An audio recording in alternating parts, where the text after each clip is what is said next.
Hi,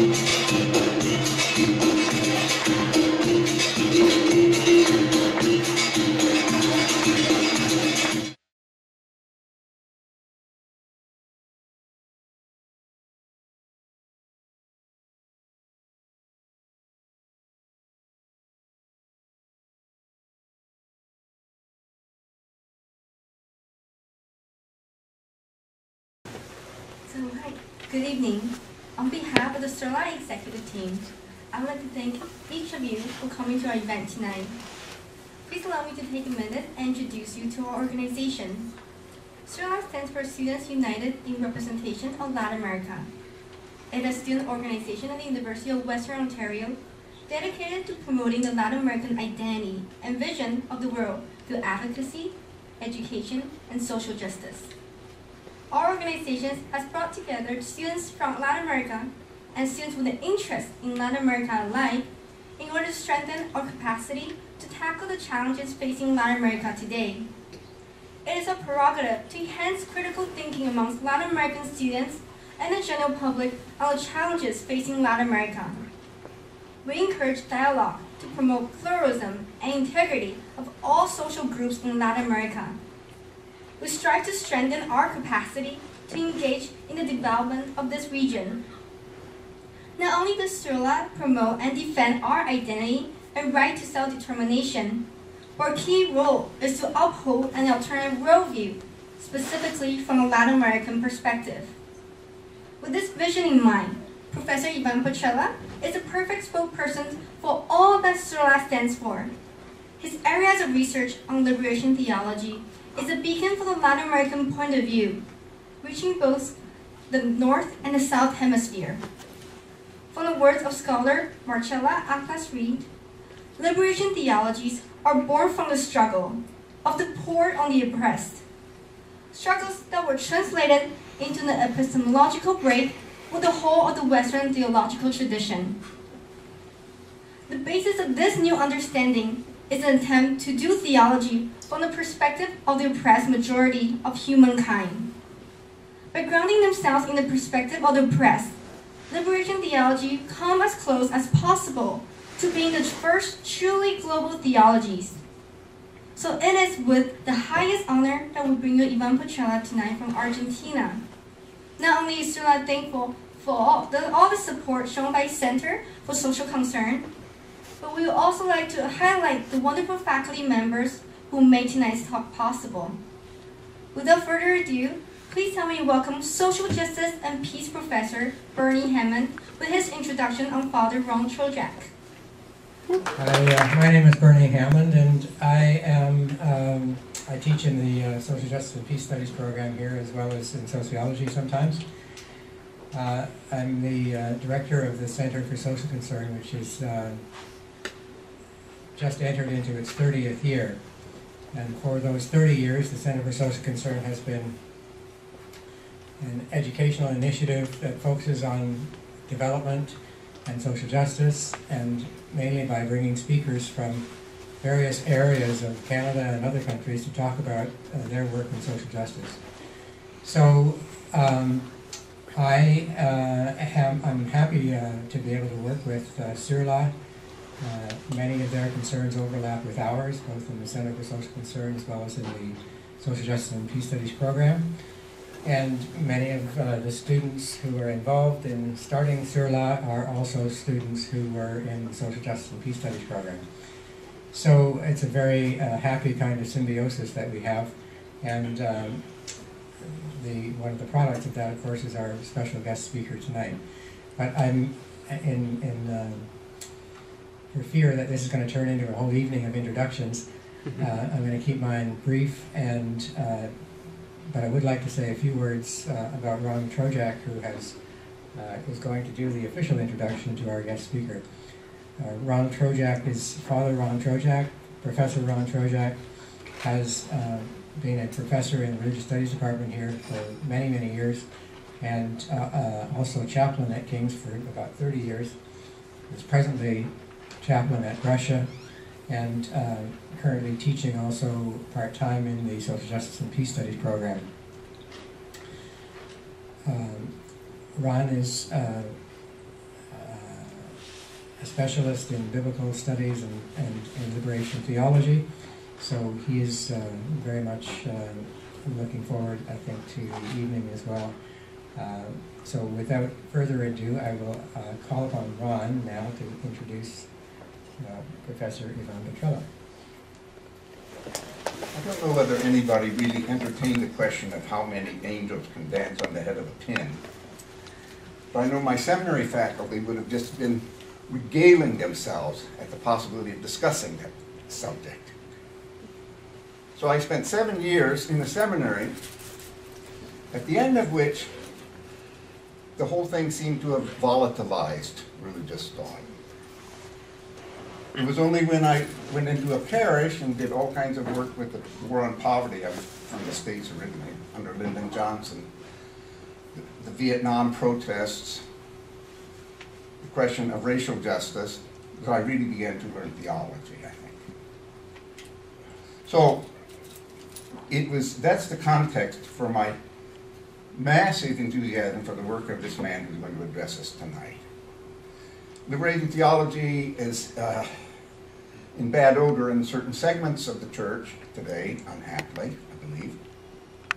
But it's not dead. It's not going to be killed. It's alive and thriving. And as I said in my little blurb, this is one of the most luminous voices speaking to us about liberation theology and its future. I'm very grateful you're here. First, let me say, thank you for these intros. I'm tremendously embarrassed by the intro, by the huge poster out there, which I will take back with me. That way my mom knows that all this study, she was wrong.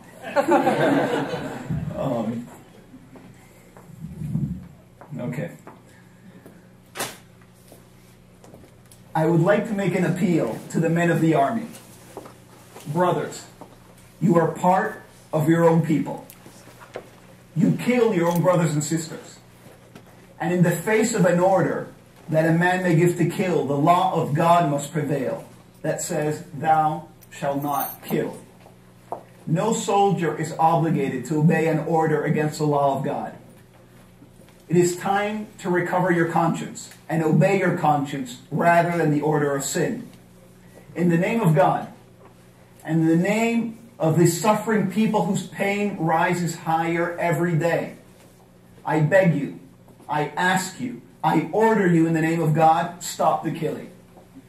Archbishop Oscar Romero San Salvador, capital of El Salvador, uttered these words in the midst of great political violence on March 23rd, 1980. The next evening, he was murdered. He was gunned down in front of his congregation while celebrating Mass. Executed by a right-wing assassin, probably a member of an El Salvadorian death squad. Now, the Vatican had appointed Romero Archbishop in 1977. 3 years later, he's gunned down. Gunned down saying Mass. Now, the question I would like to explore with all of you today is basically, what happened? That is, what happened in those 3 years? That is, how can you go in 3 years from being somebody conservative enough, safe enough, to be appointed by the Vatican, not a huge risk-taking institution, to in 3 years be considered so dangerous that you had to be killed in just 3 years? Now, in a nutshell, my argument will be that what happened to Romero in those 3 years was, basically, liberation theology. I mean, arguably the 20th century and the 21st century's most important theological, political movement. That is, Romero fell under the sway, he fell under the influence of a new way, or a different way, of thinking about religion. A new way of thinking about God, about Christianity, but also about society, and, I will argue towards the end, about other disciplines.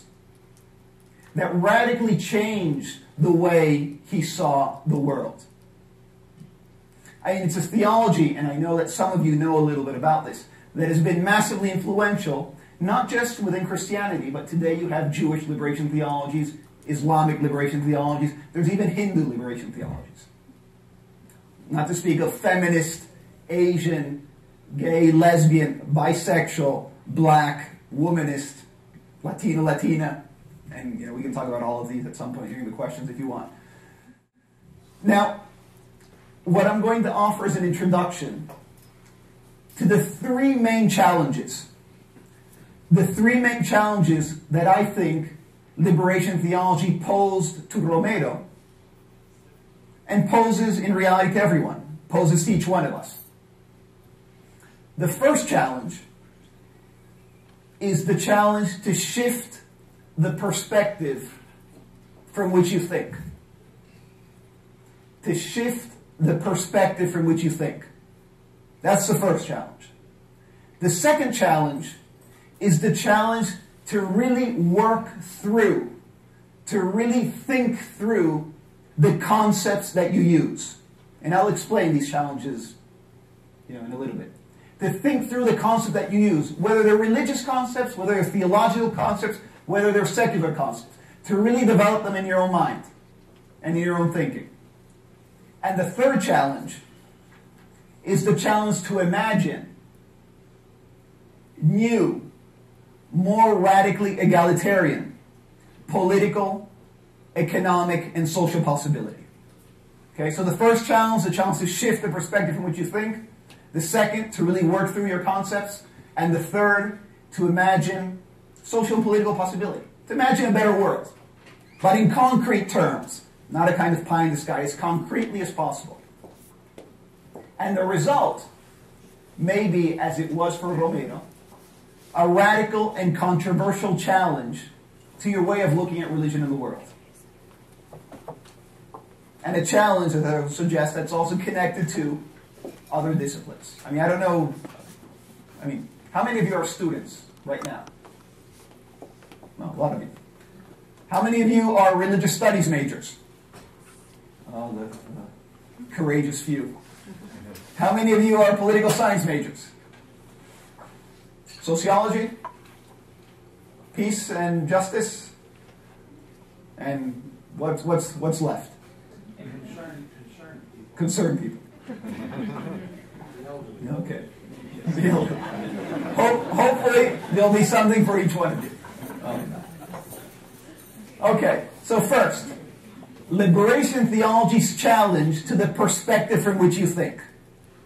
That is, liberation theology tries to think about religion, to think about Christianity, to think about society from the perspective of a majority of humankind, rather than thinking from the perspective of a small minority.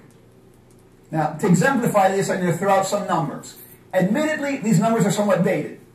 They come from a United Nations Human Development Report from like the mid-90s. It would be good to update these, but they haven't published these kind of numbers again.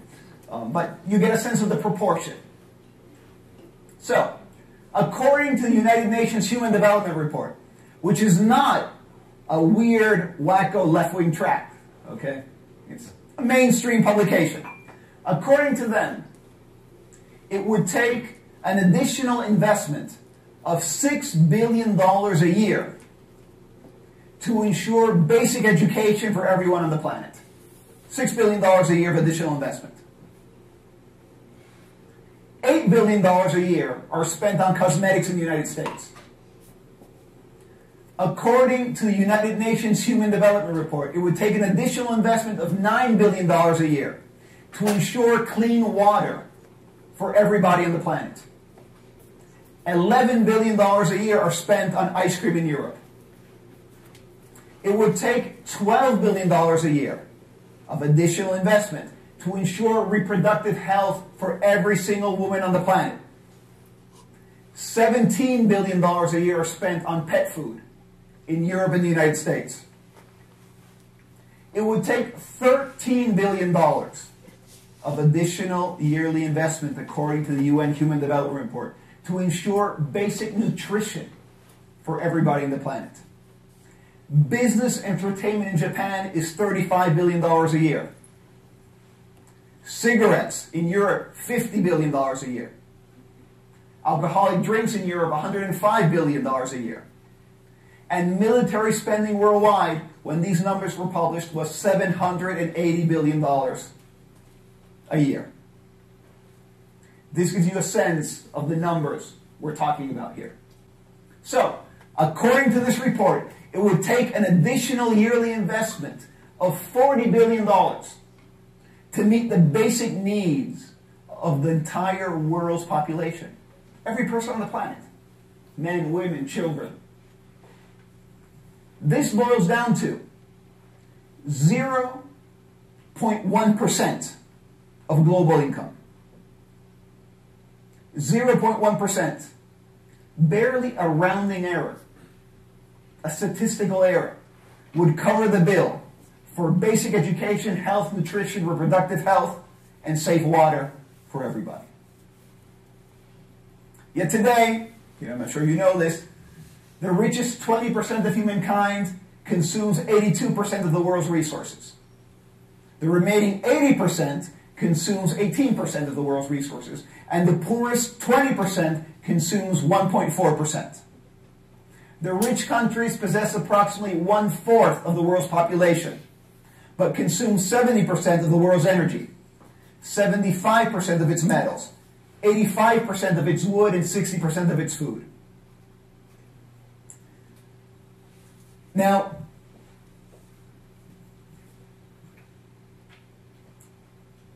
what does this have to do with an archbishop? Romero, for example. What does this have to do with God? You pointed out, and you pointed out in the dinner, that for some of your colleagues at the time, you didn't really have to do anything with God, or with Christianity, or with religion. And traditionally, the discipline that's known as modern religious thought has not dealt with the implications of this kind of data for the way it thought about God. This was not taken into account when people sat around and wrote books about, hey, how should we think about God today? Modern religious thought has been motivated by the problem of the skeptic. By the problem of the skeptic. That is, it's been motivated by the problem of the person who doesn't believe in God, has religious doubts about the believability of God. And you can take, for example, there weren't any philosophy majors, but there were some philosophy majors, and there were some religious studies majors. You take, for example,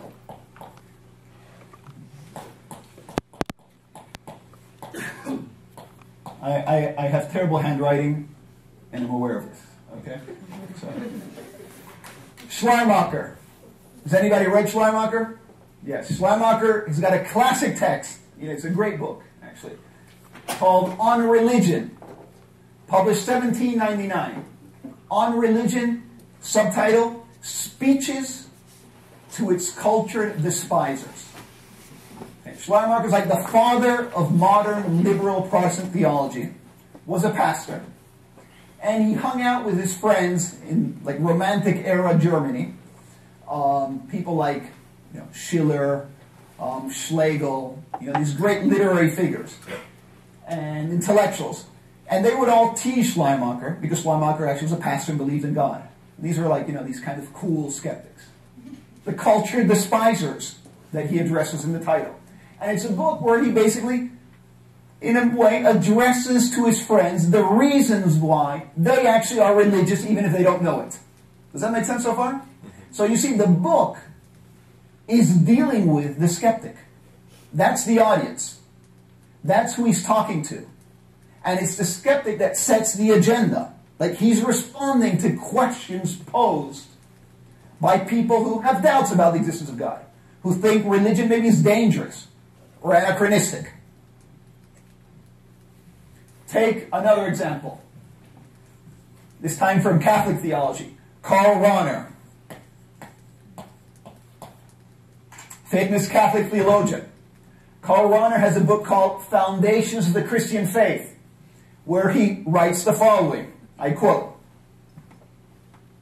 "How do we deal with people who are living in an intellectual and spiritual situation today which does not allow Christianity to appear as something to be taken for granted. Okay? There's doubts about Christianity. And that's what the theologian had to deal with. How do we talk to these people who have doubts about the Christian message? Who maybe disbelieve in God? See, modern religious thought has traditionally dealt with this issue. How do we talk about God in a world where God's very existence is in doubt? Where the very concept is put into question? Where religion and Christianity is questioned on practical, on rational grounds? And maybe on moral grounds, like somebody like Nietzsche did. Question Christianity not just because of the fact that it might be irrational, like we can't believe in this hocus pocus stuff anymore, but because its morality is flawed. Those are the issues that modern religious thought has traditionally dealt with. It's had as its starting point the skeptic or the unbeliever, and as its goal offering reasons for the rationality of belief in God. So, since I'll be doing this in a second, one could, if you wanted to, draw a little, table. And here we've got modern religious thought, and here, we'll have liberation theology. Modern religious thought, its interlocutor, the person it addresses, and the person who sets the agenda, is the skeptic.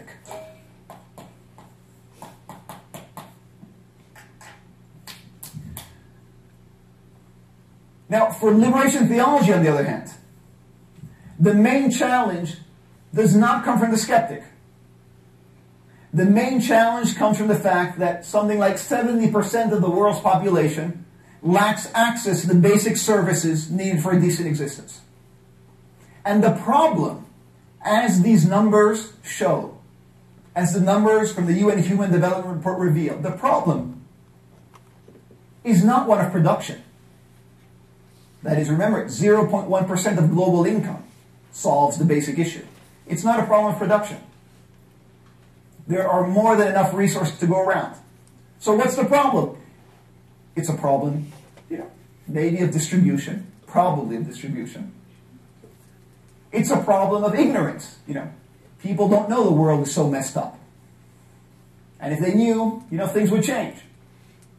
Or maybe it's a problem of indifference. People know, but what the hell? We're not doing that bad. So for liberation theology, the main challenge comes from what could be called, or what people like Gustavo Gutierrez, one of the founding figures of liberation theology, called the non-person, or the non-human. That is, the human being who's not recognized as fully human by the prevailing religious, economic, political, or sexual order. That is, these people, the people that those numbers refer to, because behind those numbers there's actually people who live well and people who don't live well. People who don't suffer and people who do suffer.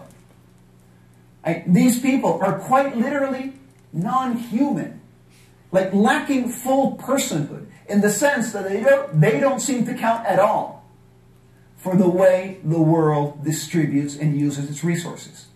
They don't have a voice. They're ignored. They're invisible. And here the goal is not to offer the skeptic reasons for belief, but the title of liberation theology, liberation. The goal is to overcome oppression and its causes. So, skeptic, here would be the non-person. Here the goal is to offer reasons for belief. Here the goal is liberation. Is this making sense so far? Because you can stop me if it doesn't make sense. Now, the shift in focus from the skeptic to the non-person is not surprising. Knowledge, we know at very least since Marx, is contextual to some degree. It's socially produced. There's a material basis for it. Modern religious thought was born in wealthy Europe. While liberation theology, unlike mainstream modern religious thought, emerged in poverty-stricken Latin America.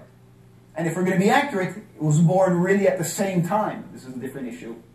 Really at the same time within, poor black communities in the United States. I mean, Latin American liberation theology and black liberation theology independently are born at the same time.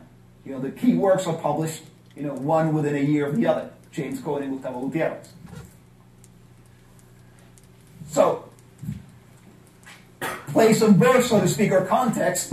Here, you've got the first world, and here, different people call this different ways, and there's different ways to use it. I mean, some people say the third world. Some people say it's the 2/3 world. Some people call it the global south. The third world has the positive and negative thing wrapped up in one. That is, it's accurate in the sense that you're not as well off as the first, but then it's also got the implication that you're somehow lesser because of that. The 2/3 world, what I like about it is that it reveals at the very least the truth that it's the majority of the world's population. But you get the sense of the different context, at the very least, that I'm referring to. Now, it's happened to me at least in class. When I talk about this, when I talk about the challenge, this challenge to shift the perspective from which you think, that many times I get students who react in the following way. They say, look, really?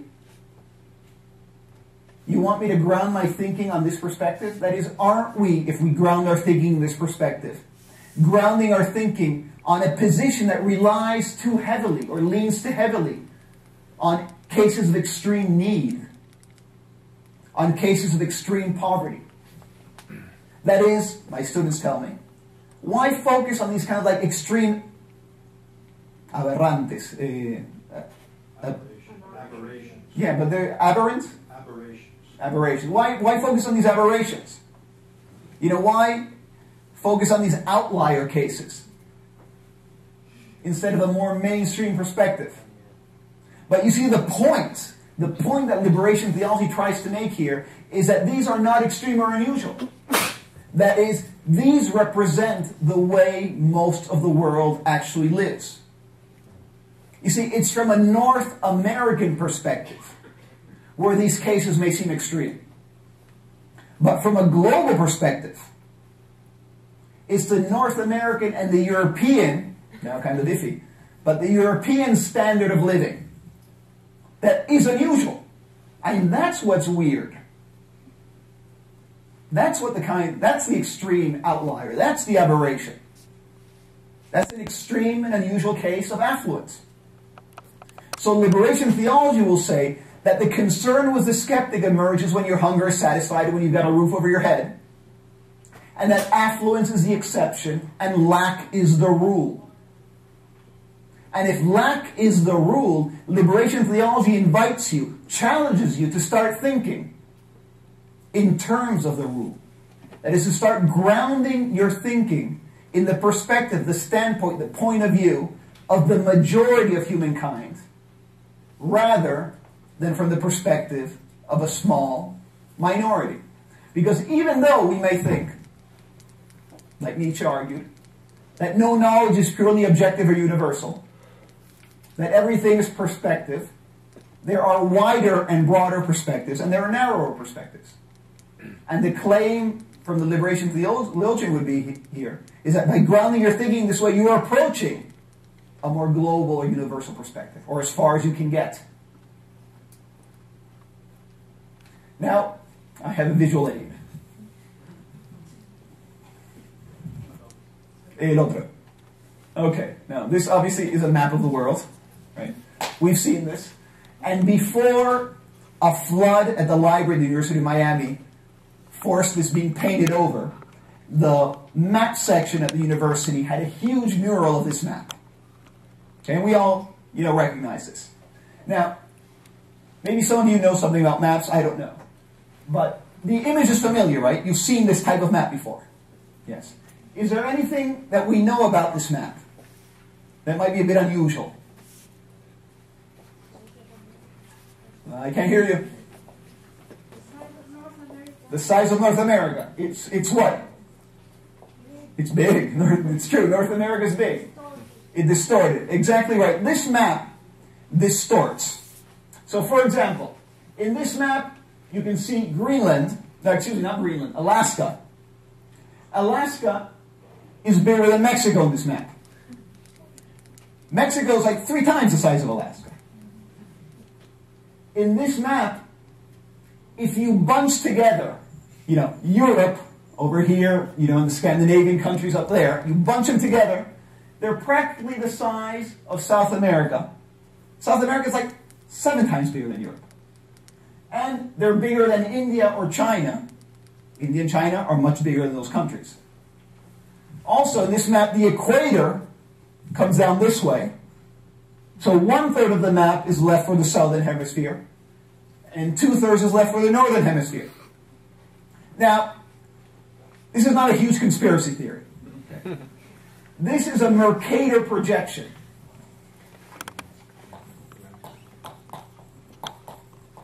It dates, if I remember correctly, from the 16th century and was really good for navigational purposes. And all maps distort. It's inevitable. Depending on your projection, they distort. But you see, until somewhat recently, and still the case in many countries, this was the most common map that was used to teach geography. I don't know how many of you remember this map from your school days. Now, if you learn your geography with this map, again, not conspiracy theory, but implicitly what you're learning to some degree is that the wealthy, and I'm simplifying a bit, but the wealthy white parts of the world are much bigger than the poorer browner parts of the world. While the southern hemisphere is actually bigger than the northern hemisphere in terms of landmass. And we've already seen how some of these countries get completely distorted in terms of how they're represented proportionally. Now let's switch maps. This is a Peters projection. I don't know if it's too blurry, or you can see it from the back. This is a Peters projection. Now the Peters projection distorts in terms of the shapes a little bit. But it's got the sizes accurate. The sizes here are accurate. You can see the size of Africa now compared to the rest of the world. You can see Alaska versus Mexico. Mexico is twice as big as Alaska. You can see how small Europe actually is. Look at Europe way up there versus China over here. And if you remember it from the other map, it's completely different. And this is a different view of the world. Now, again, no map is neutral. Every map distorts. But just like these maps, we need to be conscious of the distortions in our own thinking. That is, we need to be conscious of what we hide and what we show. Because inevitably you pick and choose. And you see, in a nutshell, finish this first part. Liberation theology tried to do for theology what this map did for geography. It tried to, in a sense, separate theology from the northern white bias, so to speak, and try to look at things from the perspective of the majority. Does this make sense?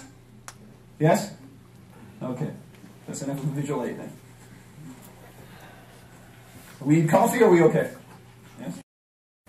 So, the second challenge. To really think through, to really examine the consequences of your thinking. And maybe we'll make it more specific, of your theological worldview. Of your theological worldview. So, in the same way that maps are not neutral, concepts are not neutral either. In the same way that a map can favor one part of the world over another, so too can a conception of God. An understanding of God can also have biases, blind spots, favor different groups or different parts of the world. Some people over others.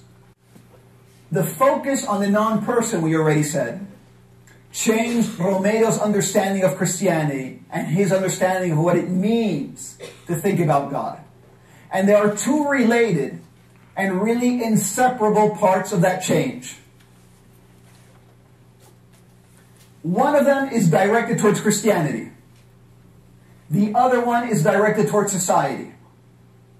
We can separate them analytically, but they're really intertwined. So first, towards Christianity. A rereading, a reinterpretation, a rethinking, a rereading of the Christian tradition from what's often been called the underside of history. The underside of history. That is, basically, the point of view of the poor. The point of view of the vanquished rather than those who are victorious, and whatever you want to call it. The underside of history. And this has three parts. Three parts. But to really make it clear, I'm going to draw a little parenthesis and say a few words about St. Augustine. Just as a contrast. And I kind of like Augustine anyway, so it's a little contrast. Now, Augustine's got a really cool book called The City of God. Worthwhile reading. It's somewhat of a brick, but, you know, it's cool. And it's a book written in response to the fall of Rome. In the year 410, Rome falls because of barbarian invasions. Rome ransacked, mayhem, not a good time. And a lot of people were accusing Christians. It's the Christians' fault. Because, you know, Rome had converted to Christianity. The empire had converted to Christianity. And you figure if you convert to the right God, that God will take care of you. It didn't work out that way. Rome falls. So they blame the Christians. And the City of God is, in a sense, a response for Christians. And what does Augustine argue in that book? I mean, it's a beautiful book. I mean, there's all these lines which today are cliches, like there's nothing new under the sun. All that stuff, you know, Augustine really develops really well. But basically Augustine says, look, there's prophetic history and there's earthly history. A distinction. Prophetic history and earthly history. What's prophetic history?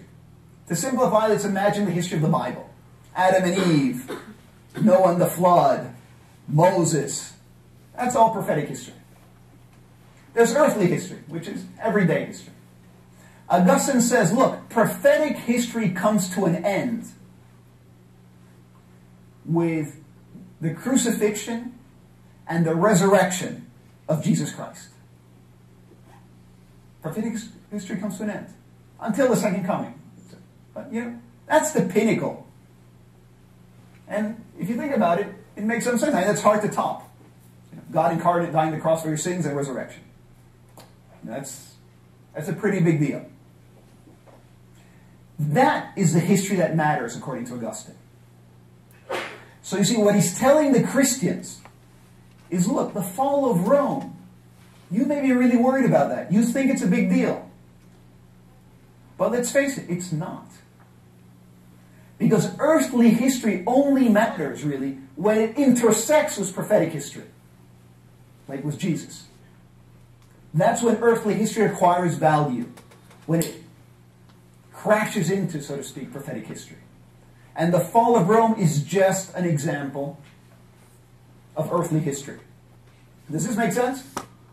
Yes? No? I'm losing you. I can tell. Spent enough time in a classroom to know when... Yeah. Tell me, does that make sense or not? Yeah. Yes. Okay. What matters is prophetic history, thus fall of Rome, no big deal. Okay? Yes. Now, if you think about that theological view, that basic view of history, there's a consequence. Earthly struggles for a better life, social movements, Occupy Wall Street, whatever. Take your example.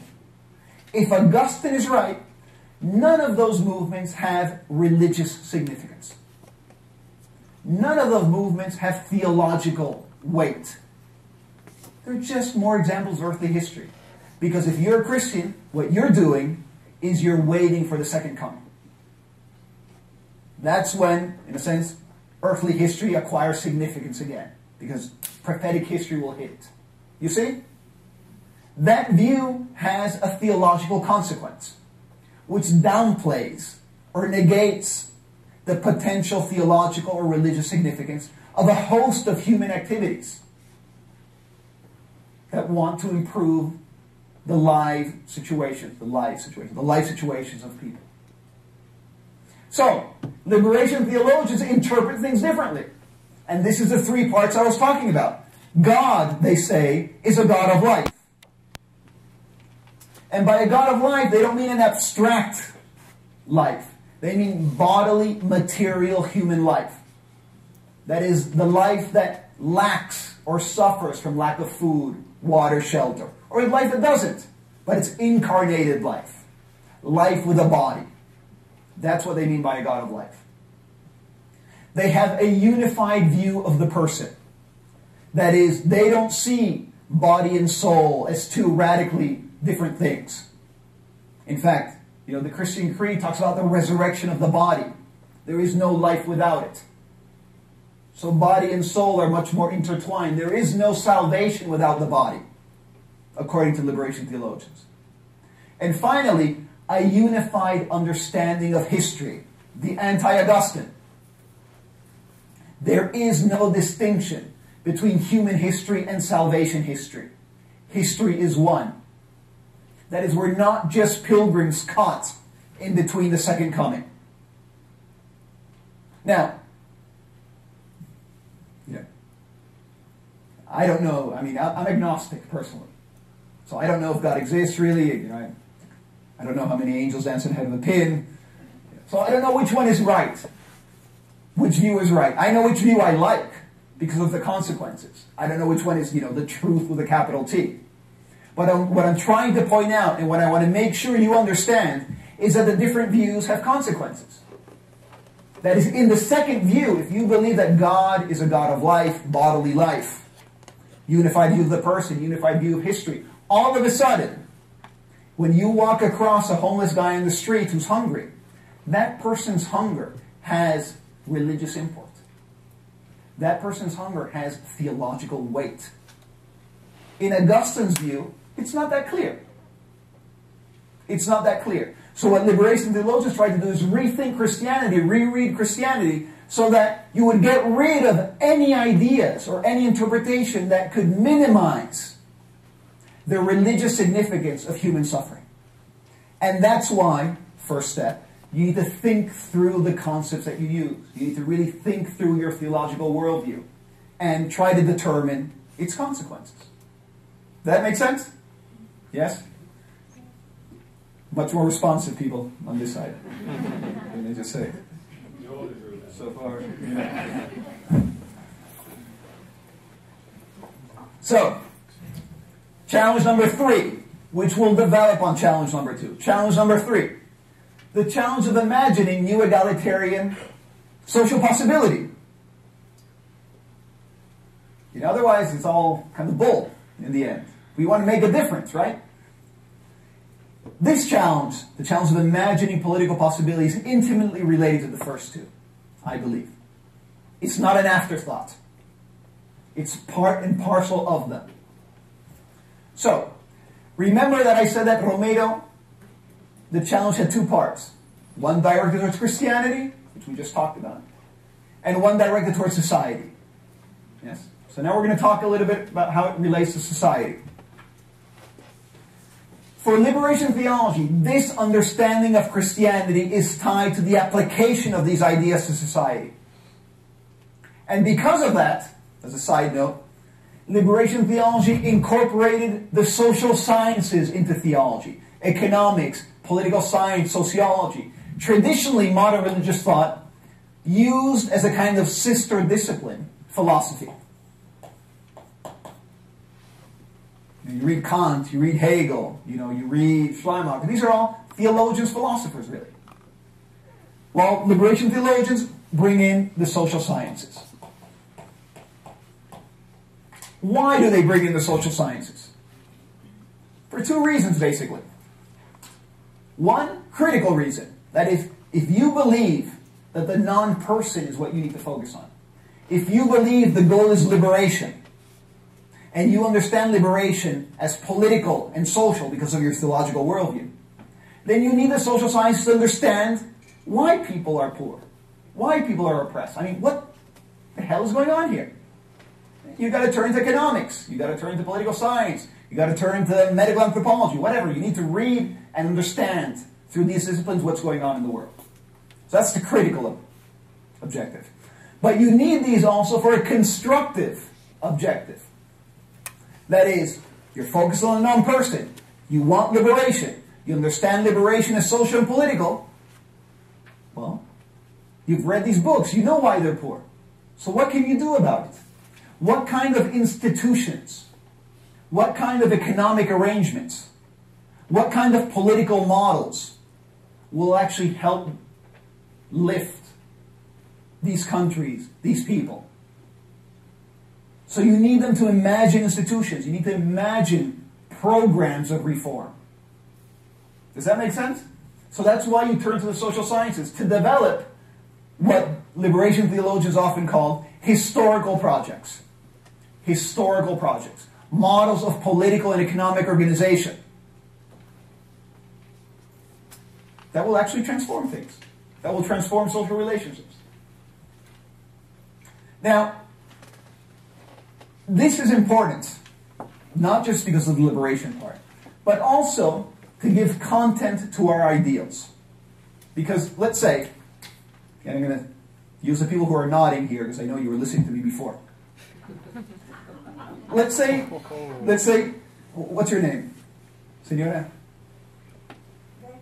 Eh? Beth. Let's say Beth. Let's say you and I start talking about God.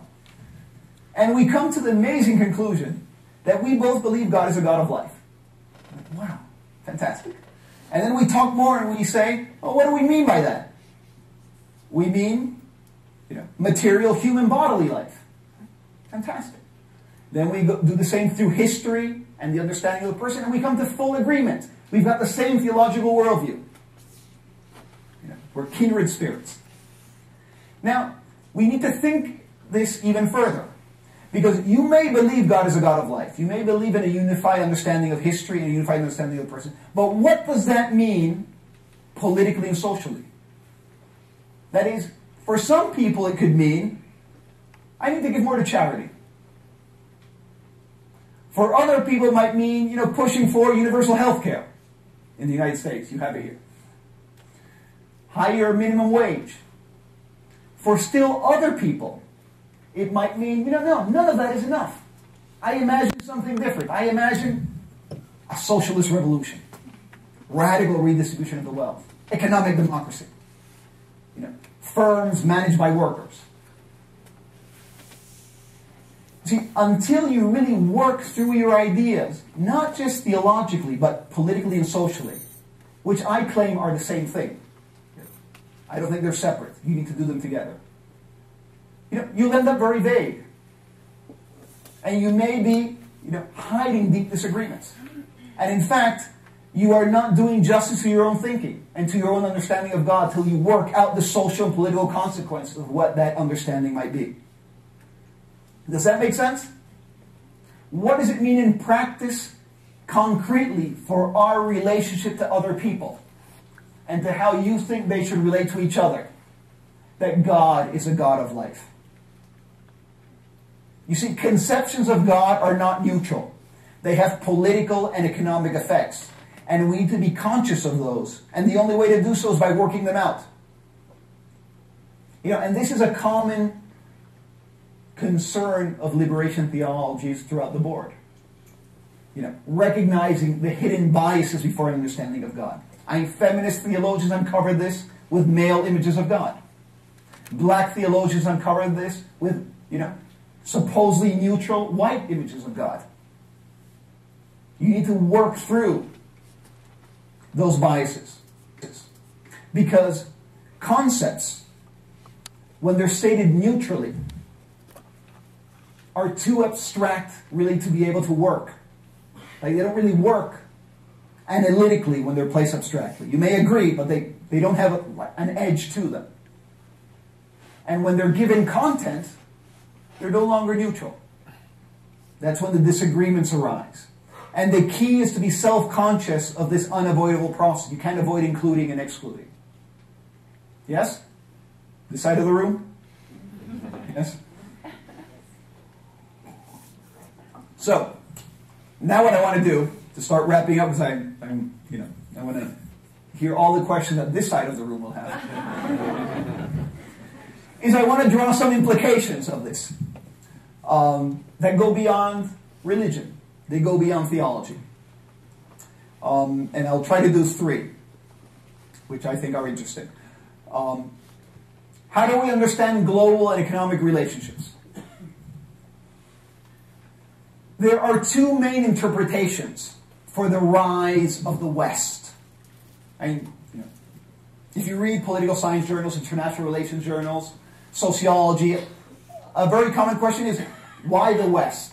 Like, why did the West, grow and become dynamic and achieve technological success and economic success and so forth? Why did it happen in the West? By which we mean really Europe and the United States. That's the origin of Europe. Why did it happen there? One interpretation, the dominant one really still, is that the birth of the global Western order is an exclusively internal European phenomenon. Now, what do I mean by this? It's internal to Europe. What do I mean by this? It means that it didn't happen because of Europe's relationship to anything outside of itself. It was born internally. So, nobody else gets credit, so to speak. Okay? Now, Weber asked this question in his famous The Protestant Ethic and the Spirit of Capitalism. He says, why did capitalism, the rise of all this stuff, happen in Europe and only in Europe? This question is asked all the time, in these disciplines.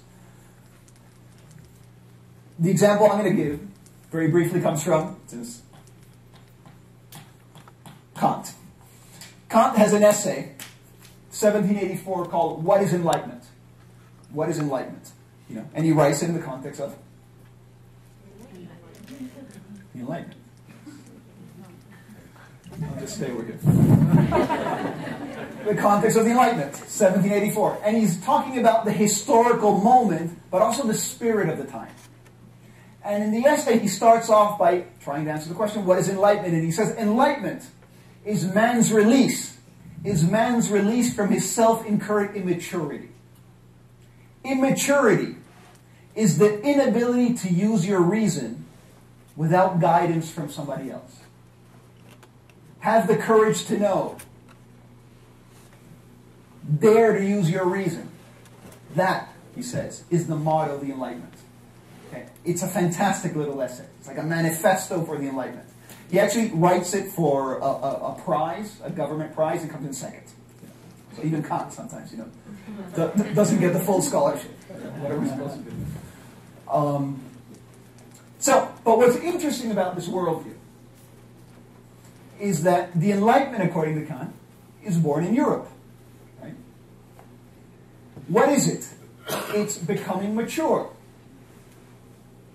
So, the first mature region of the world is Europe.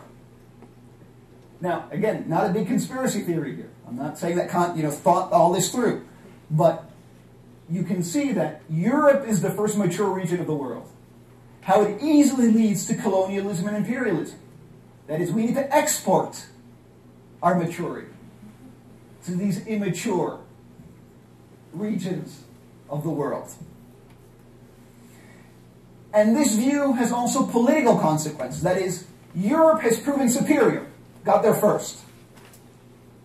So what is poverty? Poverty is backwardness. Poverty is not being like Europe. So you've got on the one hand the colonialism and imperialism in there. But on the other hand, what you've also got is the idea that those other societies, their goal should be to become like Europe. You see, there's a kind of developmental and political model you're supposed to emulate and follow. Does that make sense? All of that is implicit. Not worked out, but other people work it out after Kant. So what's the other way to understand the rise of the Western world? A broader way. that takes into account the rest of the world. And this view is developed actually by an American historian, Blount, James Blount, and an Argentine philosopher who lives in Mexico, Enrique Dussel. And they point out that until 1492, Western Europe was a periphery to the great Muslim and Chinese cultural centers of the world. That is, until 1492, Europe was a global backwater. Until the conquest of the Americas, which led to placing Europe for the very first time on center stage. So historically, in this case, the rise of European prominence is not the Enlightenment, but it starts with the Spanish conquest of the Americas. And that it's no coincidence that 25 years after the discovery of the Potosí mines in Peru and Mexico, from which Spain gets 18,000 tons of silver, 18,000 tons of silver between 1503 and 1660, that Spain is able to pay for, among other campaigns, the navy that defeated the Turks in Lepanto in 1571. The first defeat of a Muslim army of any sort by Europeans. Financed, the claim here is, by the Americas. The Americas, the claim is, are the key resource for the rise of European prominence. Like a huge territory, as we saw, much larger than Europe, with more than 25 million Native Americans put to work. So you see, in this case, the centrality of Europe, the rise of Europe, is not because of some special European quality. In, maturity, capacity to use your own reason. The fact that Europeans think better than the rest of us. But to the simple fact that the conquest and takeover of the Americas gives Europe resources that nobody else had. Now, again, I'm not saying which argument is correct. They have different consequences. In this case, the third world is not just underdeveloped and waiting to catch up. In this case, the third world is the exploited underside of the first. And here, I should point out, there's a strong thesis and a weak thesis. Strong thesis is, still today, some people make this claim, North Atlantic world is rich because they're pillaging our resources. So you're rich because we're poor. Right? And there's a weak thesis. In this case, I subscribe to the weak thesis. I don't believe today in the strong thesis. The weak thesis is that, look, our patterns of consumption in the United States and Canada, in France and Italy, whatever, our patterns of consumption, our lifestyle, is possible because massive amounts of the world are poor. That is, if you have Brazil, India, Indonesia, China, if you have those countries consuming resources on a per capita basis at the same level as your average North American, forget it. It's completely unsustainable. So in many ways, the way we live is very obviously dependent on the fact that other people can't live that way. Does that make sense? That's a weak thesis. It's not possible to catch up. It's not possible for the rest of the world to have that model. Okay. Health policy. So this first example of a liberationist kind of approach, seeing things from the global perspective, the perspective of a majority rather than a minority, had to do with history. Now I want to look at health policy, or a health policy example. We all know the fact that in the United States, richest country in the world, lack of health care is a scandal. But what are the ways of thinking that make this possible?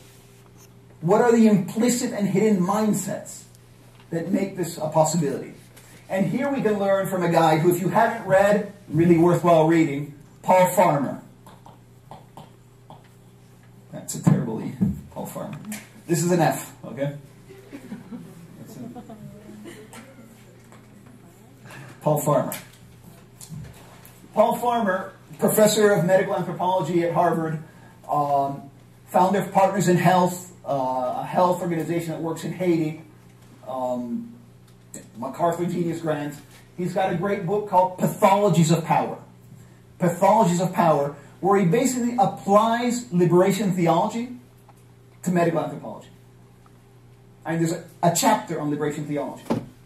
And then he applies it to medical anthropology. It's a fascinating book. How much time do we have, Leo? How are we doing? 2 hours.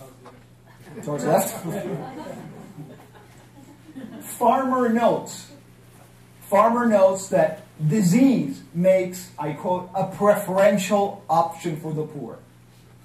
Preferential option for the poor is a key line within liberation theology.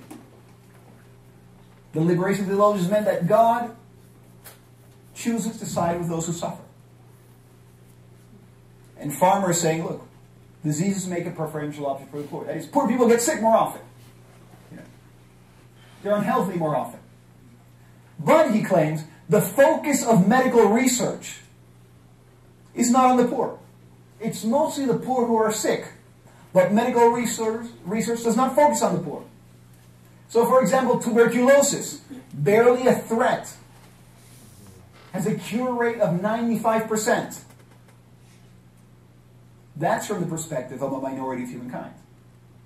From the perspective of a majority, tuberculosis deaths now number in the millions and occur only in poor countries or in poor neighborhoods. Inner cities in the United States have tuberculosis deaths. The organizational paradigm which makes this possible, he claims, is a health transition model. That is, medical research operates on the idea that as societies become wealthier, they get different kinds of diseases. So instead of tuberculosis, you might get diabetes, cholesterol, right? So the focus of the research becomes that. But you see, the focus of the research is now biased towards the wealthy and ignores the plight of the poor. Because for most people in the world, there is no health transition. They don't leave tuberculosis behind to die of high cholesterol. They'll die of tuberculosis. He gives another example, fascinating, medical ethics. You become a doctor in the U.S., you take a medical ethics class. Anybody studying medicine here? No? You take a medical ethics class. And he says, what are the issues that are looked at in medical ethics? Very thorny issues, such as, for example, you might look at abortion. You might look at medical disclosure. What can a doctor reveal? You might look at issues of euthanasia. That is, when is it valid to pull the plug, so to speak? These are all very interesting and very important medical ethical issues. But, he points out, these are all issues for people who already have health care, who already have access to the life-saving technology that only a few people can enjoy. Nowhere in the curriculum is the fact that millions of people die a year just because they don't have clean water or they don't have health care. See, why aren't those dilemmas of medical ethics? They're not, he points out, because the discipline of medical ethics implicitly is based on the viewpoint of those who have access. Its concerns are the concerns of those who have the money. So it's not a neutral discipline. It's already biased towards a segment of the population. Does this make sense or not? He's doing what liberation theology tried to do for theology. Unmask the biases. Get rid of its supposedly objective, neutral stance, and reveal that it's actually not neutral at all. Okay. Now I want to give 2 examples to wrap things up of social and economic possibility. And I think finding these examples,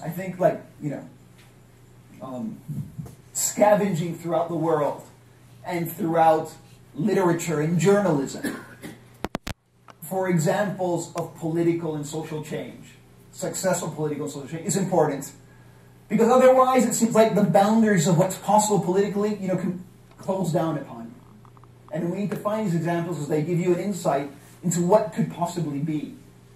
You know, if people organized or you had adequate leadership. One has to do with urban planning and comes from Colombia, and from Medellin. In 2004, Sergio Fajardo becomes mayor of Medellin, Colombia, the most violent city in Latin America at the time. In that year, Medellin suffered 6,300 homicides. His last year as mayor, the city suffered 771 homicides. Now, victims of violent crime are usually the poor. Crime also makes a preferential option for the poor. This was a major transformation. How did he pull it off? Now, Fajardo tried to break the idea that the poor are an afterthought when it comes to a government plan. That is, usually governments, let's say a city mayor, tends not to focus most on the poor parts of the city. You might build a school, but, you know, that'll be about it. Instead, Fajardo tackled Medellin with a large-scale urban plan. The goal was to touch the fiber of people living in the poorest communities. Give them the sense that something real was changing in their neighborhood. So, his government didn't just build one school. He built Medellin's best and most beautiful schools in the poorest parts of the city. But not just schools. Some of the best health centers, libraries, cultural and scientific centers, and botanical gardens are now in the city's poorest neighborhoods. And all of these include programs directed towards children. And if you were reading CNN or the New York Times the past week, you might have learned, since most of these slums are like in mountainous areas, that Medellin now has the longest and highest escalator in the world. It basically goes up the mountain. You know, quite amazing. 45% of the city's budget was spent on education, widely conceived as the revamping of public space and the rearticulation of the city with its poor. Now, why spend that money? To highlight a person's dignity, no matter where they might live.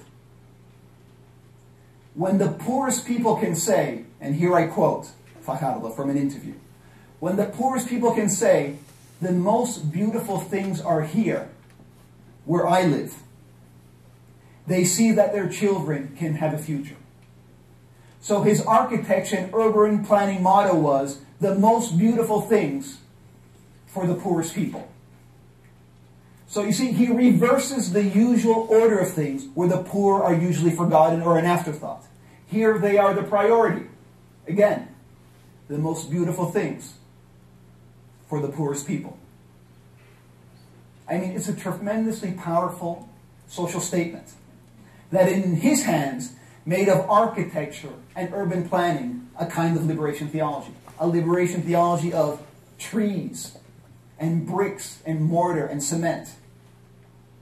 The most beautiful things for the poorest people. Final example, education.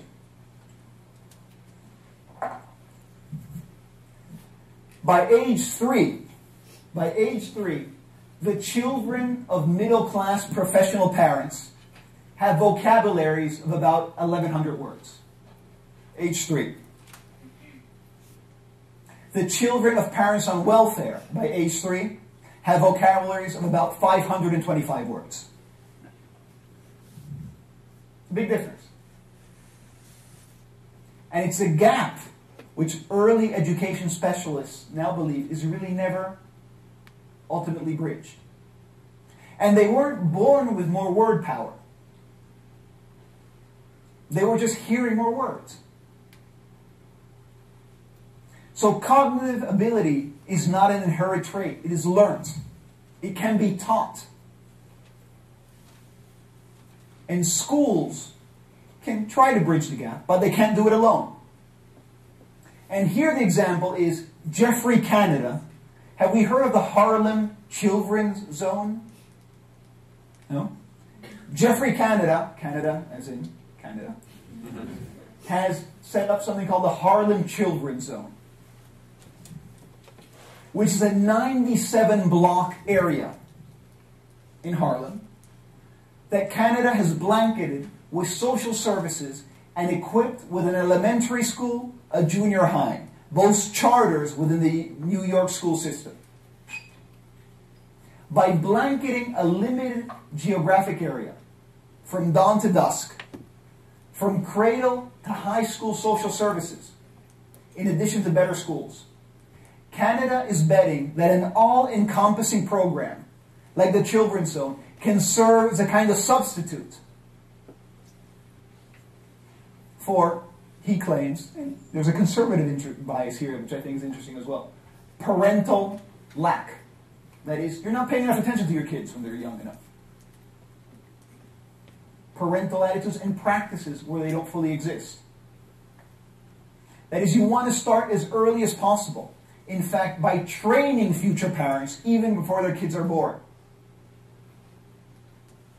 Pre-kindergarteners are enrolled for 10 hours a day with an intensive focus on language, even French. And there's an interesting contrast between Canada's, can I erase some of this stuff? Harlem's Children's Zone, and another very successful charter school experiment in the US called KIPP. And I want to point out the contrast. KIPP stands for Knowledge is Power Program. Also serves minority poor children. Both schools operate by lottery. It's a lottery, you're lucky, your kid gets in. Both the Harlem Children's Zone and KIPP operate by lottery. But KIPP poor parents tend to be more competent, more educated, and more motivated. That is, think about it, there's a selection bias, what economists call it. If you're putting your kid in for the lottery, you're already a parent that's interested in your kid getting into the school, right? You're a step above, so to speak, than the parent that doesn't even care about that, doesn't even have that initial step. So what does Jeffrey Canada do? He doesn't just wait for parents to come put their kid in the lottery. He sends out people to find the poorest, most neglected kids. The parents who have absolutely nothing going on, to get them to enroll their kids. He seeks out truly the poorest of the poor.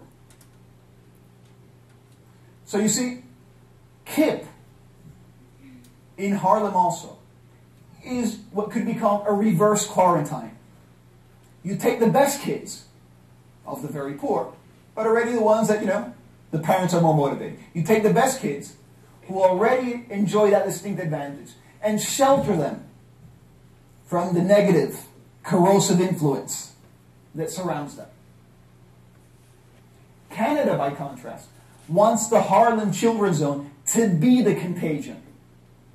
That is, to reach a significant enough proportion of youth within its borders so that they change the educational culture within the entire neighborhood. Does that difference make, is that clear? Yes. So rather than wait for a North American, national level, kind of European, best case scenario, social democracy, which will probably never happen. What Canada wants to do is recreate it in a 97-block area to be able to prove that it can be done, and thus the experiment can be emulated in other parts of the country. So, to finish, the poet Auden, I'm sure I'm pronouncing that correctly, I think so, A-U-D-E-N, once wrote that the purpose of education is to make self-deception more difficult. I think it's a good line. The purpose of education is to make self-deception more difficult. Now, I hope that you can see that That was one of the goals of liberation theology. So we deceive ourselves less about the state of the world and our place within that suffering. That is, I hope I was able to show that many mainstream ways of looking at the world are biased towards the wealthy minority part of humankind. We can no longer deceive ourselves into thinking that those of thinking are objective, are universal, are global. But I hope there's something else that was maybe accomplished. And if it wasn't, I'm sure Cornel West will accomplish it a month from now. Another poet, Yeats, wrote that the task of education is not to fill a bucket. Do we know this line? Is not to fill a bucket, but to light a fire. The task of education is not to fill a bucket, but to light a fire. And that is, all the info in the world, all the knowledge, all the information is a dead end if it doesn't spur to action.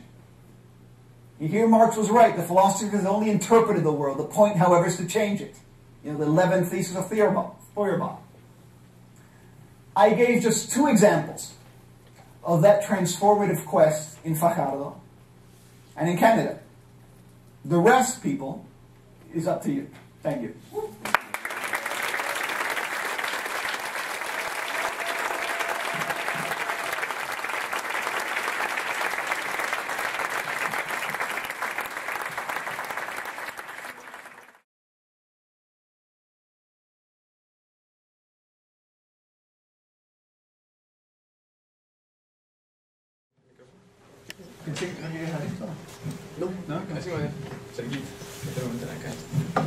Okay. Any questions? Please.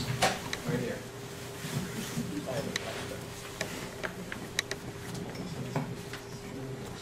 Ivan, I really enjoyed that. Thank you. Thank you very much.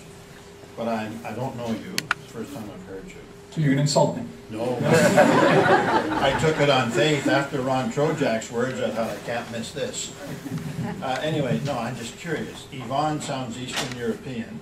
Russian, yeah. Petrella sounds Italian. Yeah. You're from Argentina.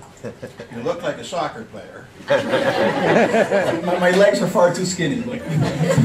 It just gives a little bit of your background to see, you know, what Yeah. made you to be who you are with these ideas. Okay. Well, you know, my brother's name is Martin, but my folks always like cats, and the cat's name has been Fedor, Igor, Gorby, and Boris. Okay? So I'm not sure whether I'm loved more because I have Russian names like the cats, or I'm loved less than my brother. Anyway, look, I'm from Argentina. My dad is now a retired diplomat.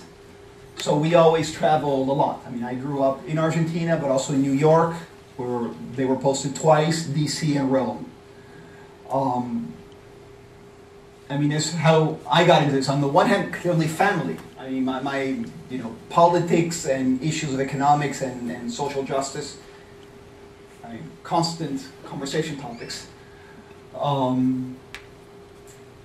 And I mean, I'm not sure what to say. I mean, I'm agnostic, right? So I'm more religious when I'm on a plane.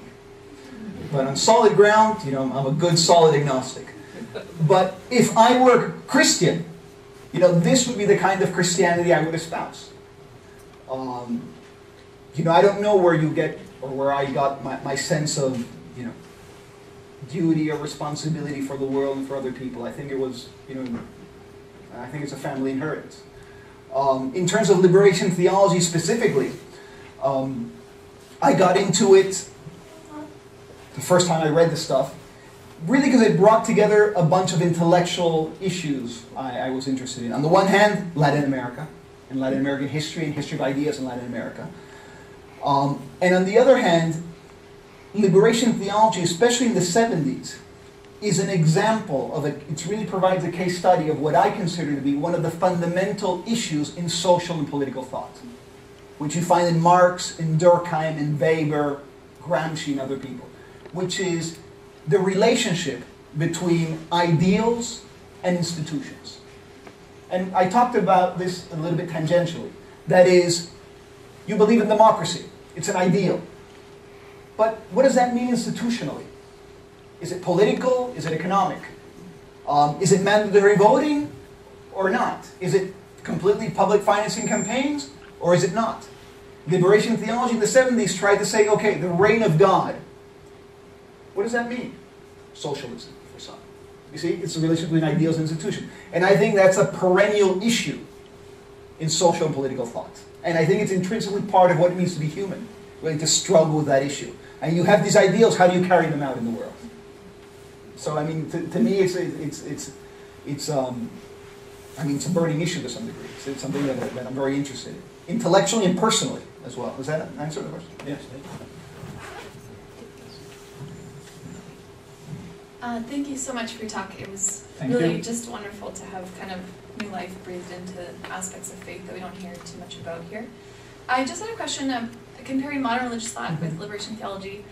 Something that's touched on so much in modern religious thought, especially evangelical circles, is sort of eschatology, like apocalyptic thinking, and it seems to draw a lot of distraction away from the carrying out of your faith in day to day. It seems to suck a lot of energy out of people, energy that could be used in practical implications of your faith today.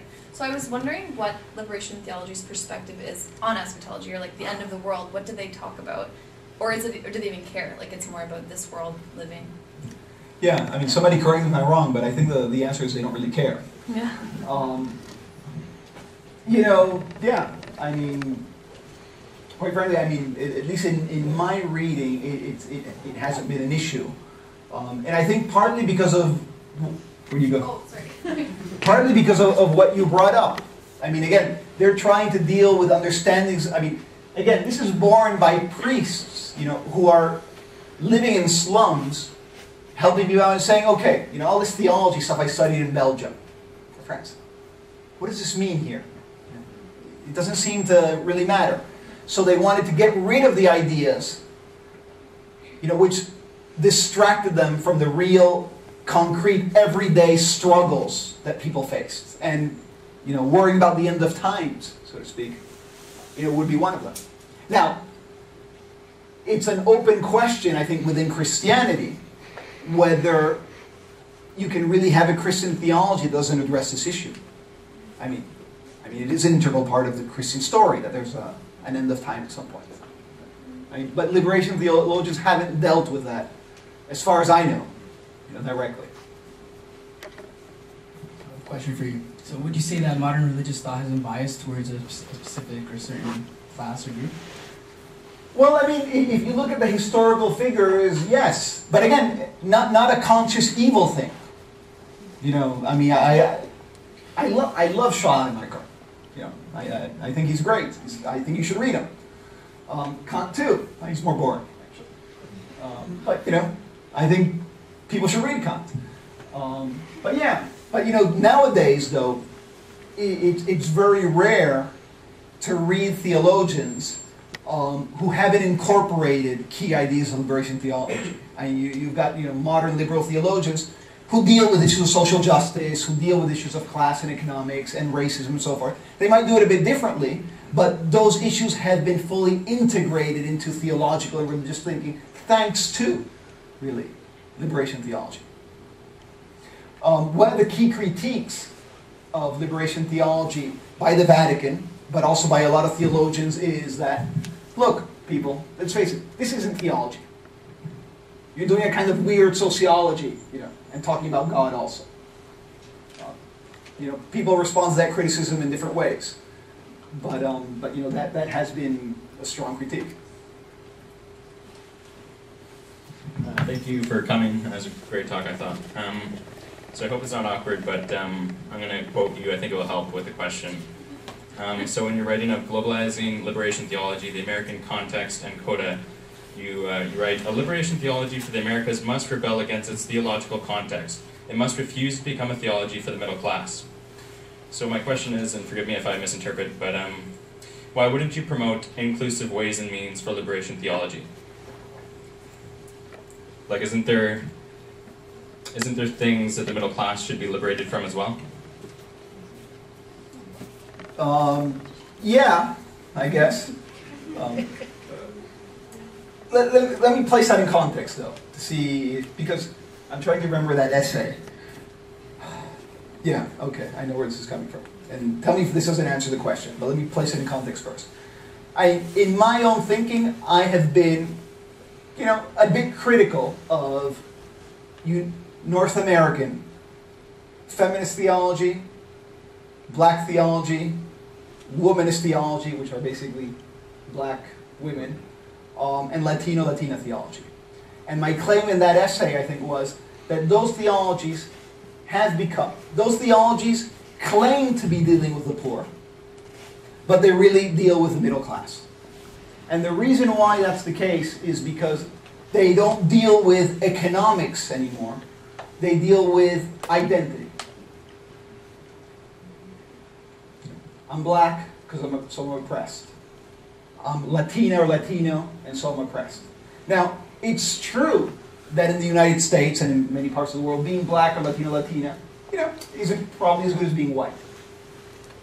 But what really matters, in my opinion, the crux of deprivation is still economics. That is, it's worse to be a poor Latino than it is to be a middle-class Latino. And what ends up happening in the United States in practice, for example, the affirmative action, and this has been shown. Dalton Conley, actually the chair of sociology at NYU, has a great book about this. Shown that the benefits of affirmative action programs, if they're not intrinsically tied to issues of poverty and class, goes to the middle class. So if you ask your students at Harvard or the University of Miami or whatever, which will have blacks, Latinos, women, and so forth, how many of you come from households where your parents make less than $100,000 a year? Not many, if any. So that was the issue of that. So, yeah, middle class people need to be liberated from stuff, I'm sure. But if you're focusing on what I think liberation theologians focus on, and you've got a limited amount of time and energy, you probably don't need to be liberated from the kind of economic suffering that the other people do. Okay. And my focus would be, or these people's focus would be on that. Not that you don't have to focus on not that there aren't people to focus on other things as well. Is it possible to get a two-part thing? Yeah, so do middle-class people then still have a role in helping liberation theology from the poor people? Like, would you exclude them from? No, okay. I wouldn't. Others might. I wouldn't. Like some people might tell you, look, the liberation has to happen from the poor. They need to be the agents of their own liberation. And that was an issue in the Black Power and Civil Rights movement as well. Do we want whites helping out, or do we want to do this ourselves? I'll tell you what I think a role should be for. What do you major in? World religions. World religions. What a role should be for educated, college graduates. I think one role you can have is, this reinterpretation of ideas. Scavenging the world for political and economic possibility. Because, people like me, till recently a professor, I have the time to do that. I have access to the books. And that's a comparative advantage of mine. I was trained to do this. And I think that helps. I think that kind of academic work helps because when crises happen, like the recent economic financial crisis, often change does not happen because we don't have a set of ideas. So we fall by default on those who do have a set of ideas, which are the conservatives. So I think part of the task for middle-class people is to populate the world with a kind of with intellectual imagination, with institutional possibility. Yeah. Or whatever else, but I think that's what I would do. Hi, Professor. Hey.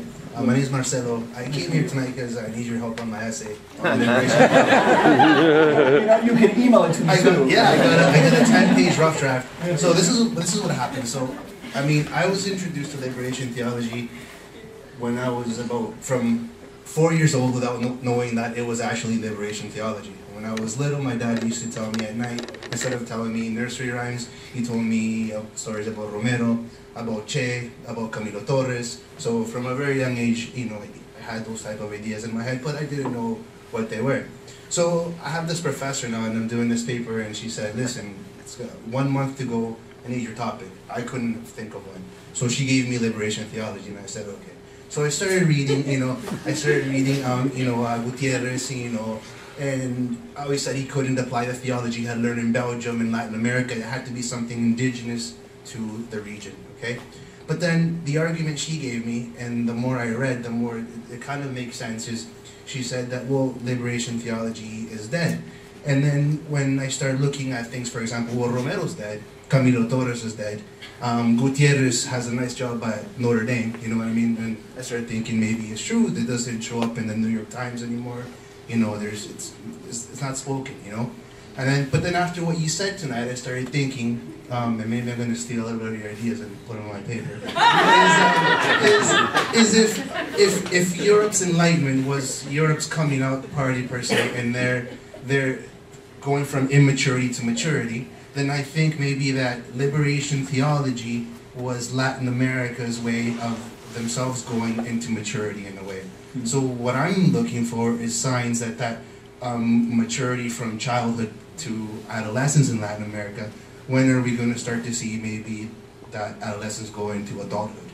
I want to see liberation theology the way that Romero wanted to see it. And I think that what you said was going on in Medellin has a lot to do with what Romero essentially wanted. I don't know. But I just want to see more of it, and I just can't find it, Professor, Read Ivan Petrella's The Future of Liberation Theology and Beyond Liberation Theology. Yeah, I wouldn't necessarily have you suffer through that. Is that the one with the Mickey Mouses and all the skulls? That's the future one, yeah. Okay. That's the future one. The covers are key. Yeah, no, I guess I see the issue. I mean, first of all, quite frankly, this idea that liberation theology is dead, I think we need to put that behind us already. That was an idea that emerged in '89 with the fall of the socialism, but by people who thought that somehow socialism and liberation theology were the same thing. They're not. Liberation theology is a theological view that at that time was connected to socialism as its institutional work-through. That may no longer exist, socialism as institutional work-through. But that doesn't mean that the responsibility to try to apply the theological ideas to society has disappeared. So really, if anything, liberation theology is even more alive because it's continually rethinking its application in a world where now globalization and democracy, procedural at the very least, are mainstream. One way you could go with your, again, I'm not sure what the argument will end up being with the essay. I don't have one yet. So. Right, but I mean, if what you want to, one easy thing to say, if you want to argue against the idea that liberation theology is dead, you can read the Paul Farmer book, Pathologies of Power, Paul Farmer, Pathologies of Power, and say, look, how can something be dead if it's being applied now in other disciplines? If anything, that's the ultimate triumph of liberation theology, that it's left theology and has begun to infiltrate other bodies of knowledge. That in the sense it's become so powerful that it's been able to decouple some of its key ideas from, the discipline that gave it birth. That would be an option. But anyway, send me an email. Sure, yeah. iPetrella@yahoo.com. Okay? Hi there, thanks for coming. I really enjoyed your books. Both of them. Thank you, appreciate it. Actually, it's taken me 3 years to kind of synthesize a lot of them, so it's really nice to hear you today. Another paper. My question was something I've heard. If I had a dime for every time I heard around my time at university, a couple students who freshly come back from Central South America, poverty here is not like poverty there. We shouldn't complain about poverty here. I'd have a lot of dimes. I'm just wondering your thoughts on that, because I've never been to Central or South America, but I have worked a lot with poverty here in my community, in my home, and communities, First Nations just outside of London, Oneida and Muncie. And I was just wondering if you could share your thoughts on my struggle. Yeah. Look, I mean, my experience with poverty in the United States has been my experience in Miami. Miami is, in many ways beautiful, in many ways very wealthy, but Miami is always ranked among the top 2 or 3 poorest cities in the United States. Poverty in Miami is really bad. What can I tell you? I mean, I have mixed feelings about the number of Americans that go do, and Europeans that go do good social work in Central America or South America. I think that's very noble. I think it's very noble. But quite frankly, I think it does show a blindness to the situation which a lot of Americans, I don't know what it's like in Canada, quite frankly, Americans live in. In Miami, I saw things that were as bad or worse than things I've seen in Argentina. And worse sometimes in the sense that in Argentina, if you go to if you go to any of the miserias or the slums, my experience at least, other people might have had other experiences, is that what you still have more than you had in Miami is like stronger family contexts. Generally, I don't know, the cliche that Latin Americans somehow are more family oriented than North Americans. I don't know if that's true or not. But you didn't have that issue of absentee fathers. The drug issue wasn't as bad. The poverty was as real, but there was more mutual support among people than what I'd seen in Miami, at the very least. But it's always something that's puzzled me, why so many Americans, at the very least, go to Central America or Latin America to do their kind of like service, when in Miami at least, there's so much to be done, really. Can I follow up? Yeah. One thing in your book, I believe it was called Vida. It was it really, to this day, 3 years later, imagination is difficult for me. Could you tell me any updates on? It's hard to call it a community. It's like a death drop. Yeah, I mean, I got that notion from an anthropologist. Yeah, an anthropologist who I met at Princeton, Joe Biel, Brazilian. It's the same as far as I know. Yeah, that's basically what it was. That's a good analogy. Death drop. Yeah, left to die. Yeah. Thank you for your work. Yeah. No, thank you. Gracias, Iván. Gracias for your presentation.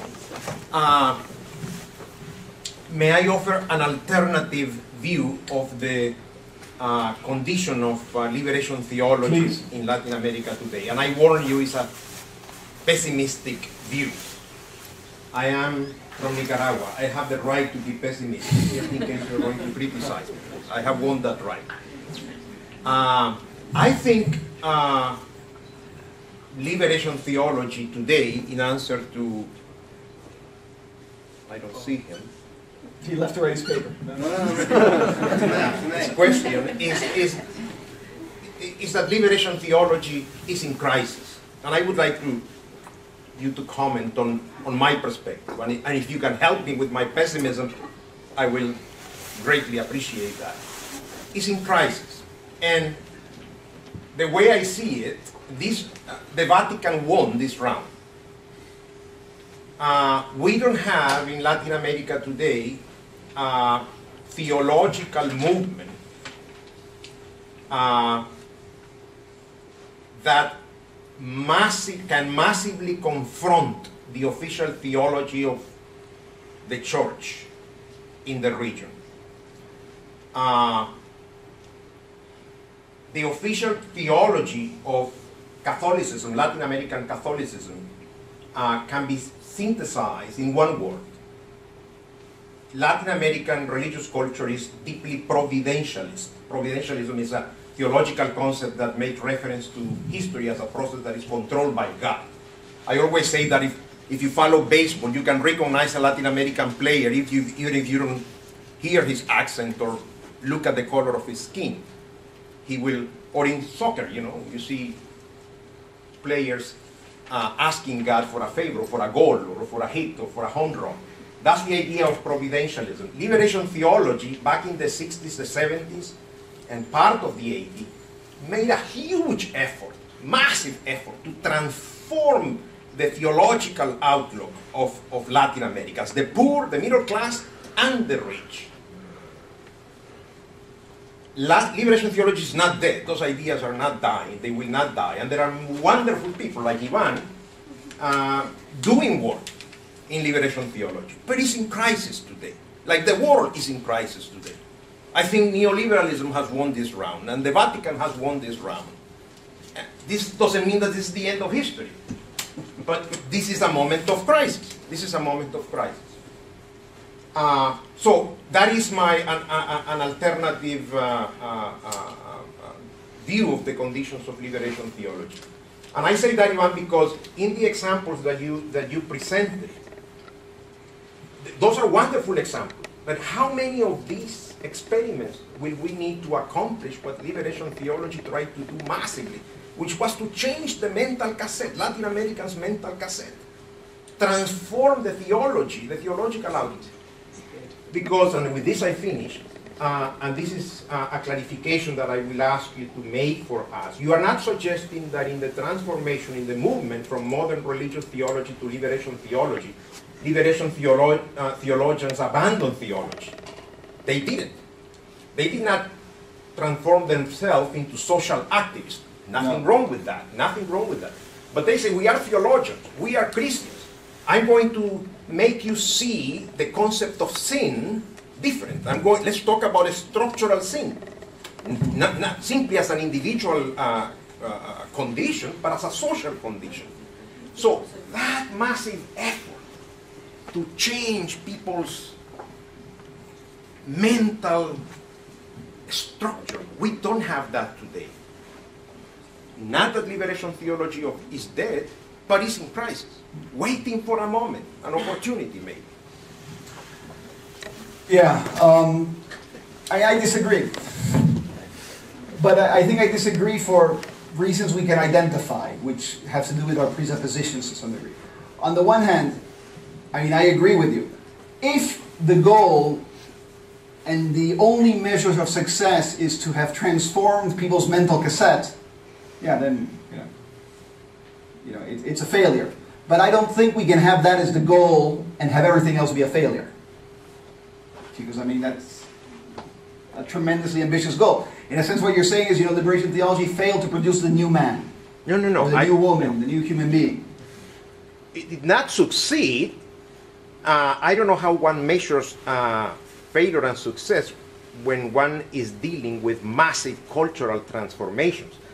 But I'm saying it's in crisis, like the intensity of liberation theology, the power of liberation theology.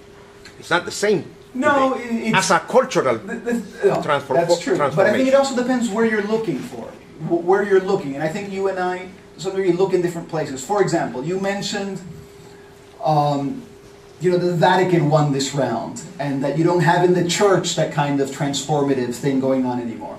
That's true. But I, at least, stopped looking for liberation theology in the church, since, the mid-'80s.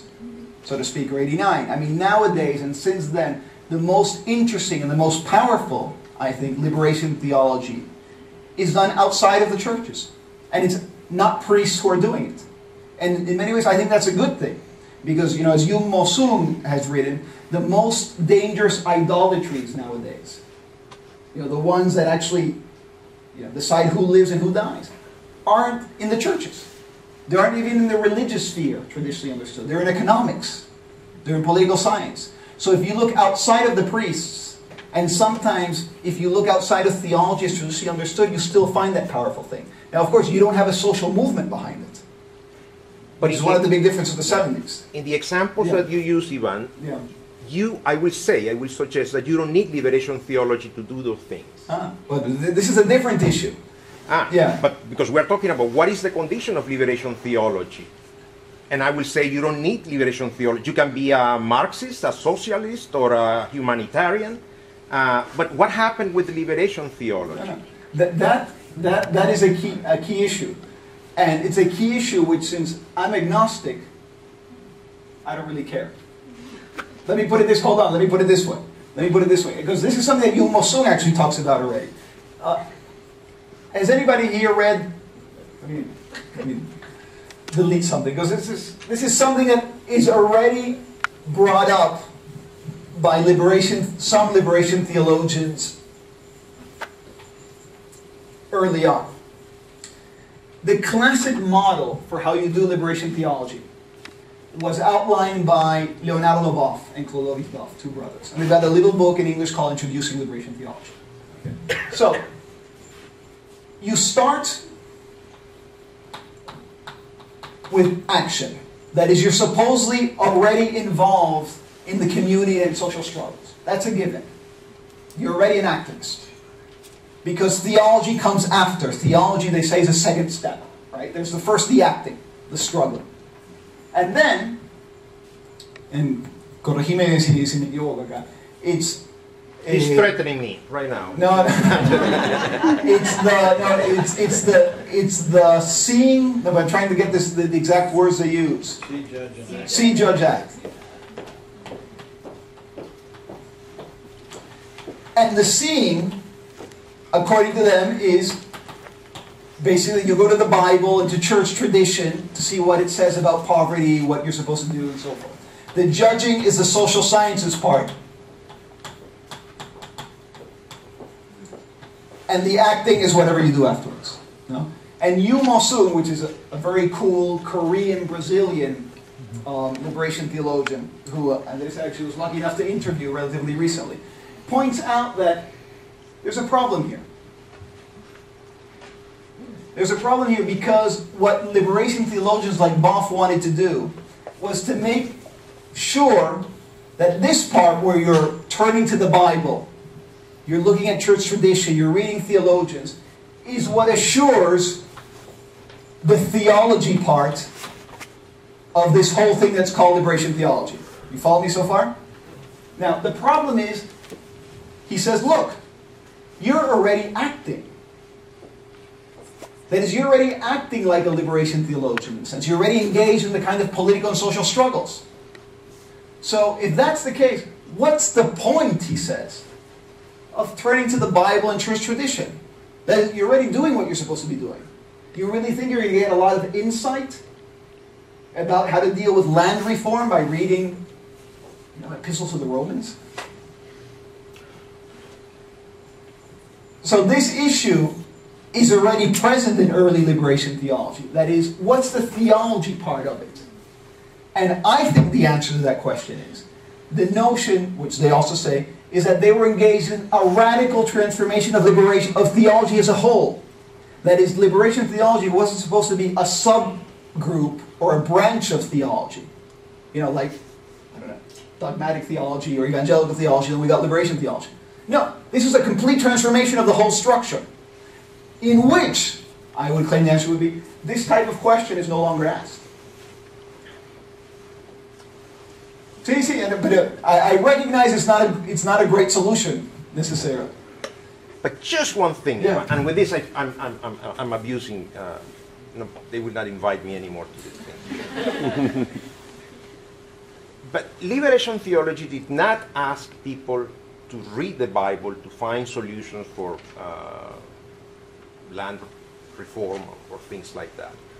Liberation theology asked people to reread what they were reading and to reinterpret what they understood was the Christian message, so that they will develop the strength or the conviction or to do something. To work against, for example, structural things. Let me put it a different way. And this is, and in Argentina we've got an expression called abrir el paraguas, which is you're already excusing yourself, just in case. So this is not my argument, it's somebody else's argument, but it relates to this. This is, she died very young, 2 years ago, Marcela Althaus-Reed. But she makes a critique, which is, look, liberation theologians, feminists, whatever, they're obsessed with Jesus, they say. Like you've got a social movement or a cause, you want to support, I don't know, lesbian theology. So what do these people do? They go back to the Bible and try to find clues where Jesus might have been supportive of gays and lesbians. And she says, look, this is absolutely ridiculous. First of all, Jesus was a historical figure of his time, different context, and let's not even get into biblical criticism and what that means. But it can't be that to support a cause, we always have to go back to what Jesus thought. And once you buy that argument, which I think makes a lot of sense, in many ways, you could claim you've emancipated yourself from, and this is my argument in my last book, which is what I'm thinking about right next week, you've emancipated yourself from the straitjacket of theology as traditionally understood. I understand your criticism, but I think it's a criticism that has a hold on you if there's something about the word theology you want to save or rescue.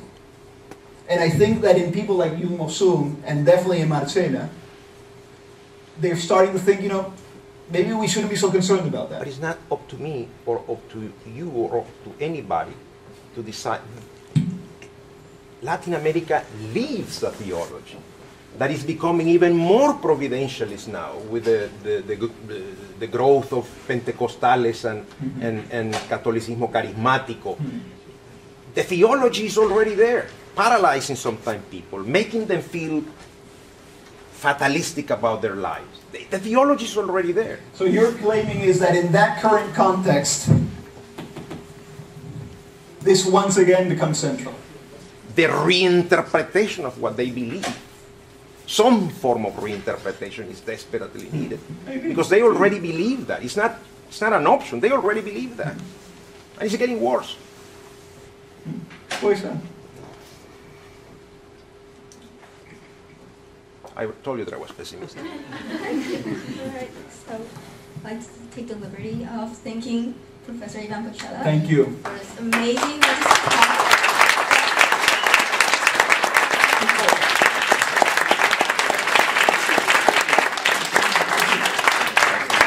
My email, if you have any, for different reasons. One, if you come up with more examples like Fajardo in Canada, or if you've got any further questions, it's I, as in Ivan, right?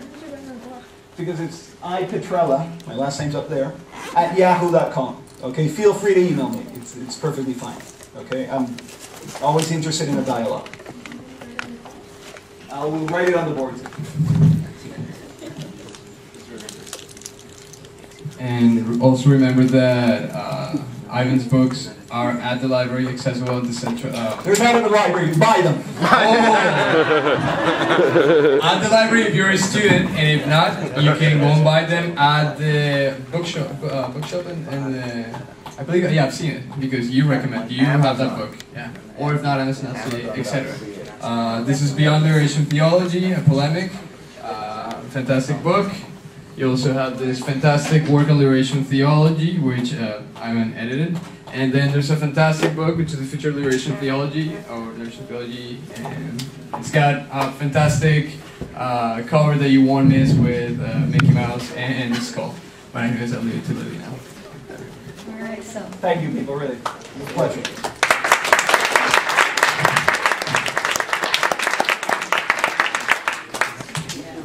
I'm just going to take a minute to close. So thank you all once again so much for coming out to this event. It means so much to the CERLA, and we also want to extend our thanks to the Center of Social Concern for making this possible and such a success. Anyway, there's such a deep issue going on, and thank you all for those who asked the questions.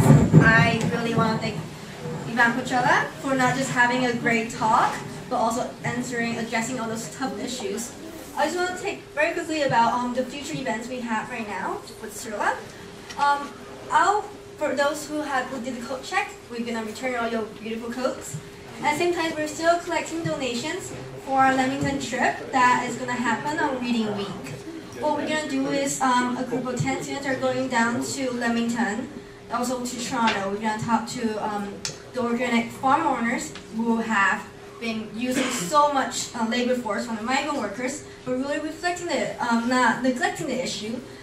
They've been trying to encourage this campaign of buy local, but the consumers are not aware of what is actually happening to produce that cucumber, that tomato. And as we already heard the news on Monday with the 10 deaths and with the migrant workers, there were 10 traffickers. Yes. And apparently, I'm gonna look more into it as we're finalizing the details on the trip, but apparently one worker was moved to London to be hospitalized. So maybe we can pay some hospital visits. But yes, we will definitely just be so appreciative of your support for that trip as we interact with migrant workers. And keep in touch, because once we return, we will have a presentation of what we have witnessed, what we have communicated, and all the information we have received from there. And obviously, as Ivan Petrella mentioned, in a month from today, March 8th, but that will be on a Thursday, not Wednesday. On the other side, just across Brockdale, we're gonna have Cornell West. Same time? Same time. So I hope to see you all there. So thank you very much. Have a great night.